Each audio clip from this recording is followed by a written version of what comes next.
Alveolar bone, which once supported natural teeth, begins remodeling immediately following tooth loss and undergoes significant structural changes.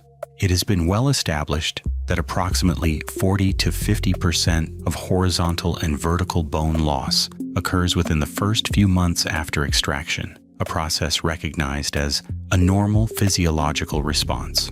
This was confirmed in the landmark study by Schropp et al. In 2003. Notably, Araujo and Lindy experimentally demonstrated that post-extraction resorption of the alveolar ridge occurs predominantly at the buccal plate. This buccal-centered bone loss is not a random phenomenon. It is closely tied to the anatomical position of the root prior to extraction. Supporting this, Kahn et al. In 2011 analyzed sagittal root positions in the anterior region using CBCT and reported that approximately 80% of cases displayed a Class 1 configuration, meaning the root was in close proximity to or in direct contact with the labial cortical plate. This anatomical relationship between root position and the buccal cortical plate helps explain the selective resorption pattern we observe after extraction.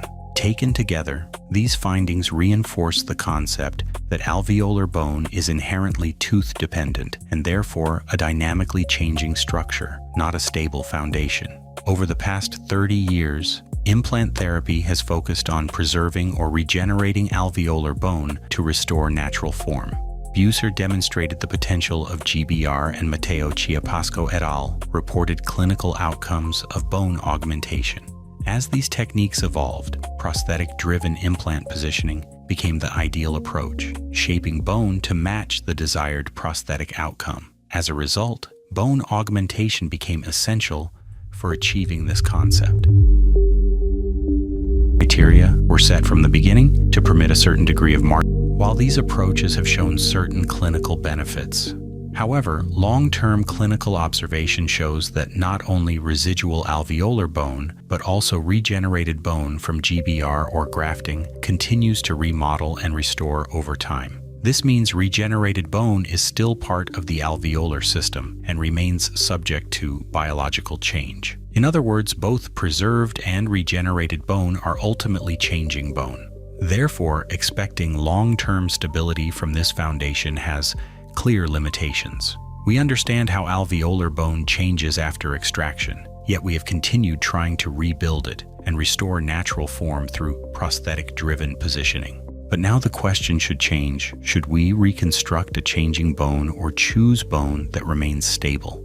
This is not just a technical issue, it is a shift in philosophy. Humans cannot overcome nature.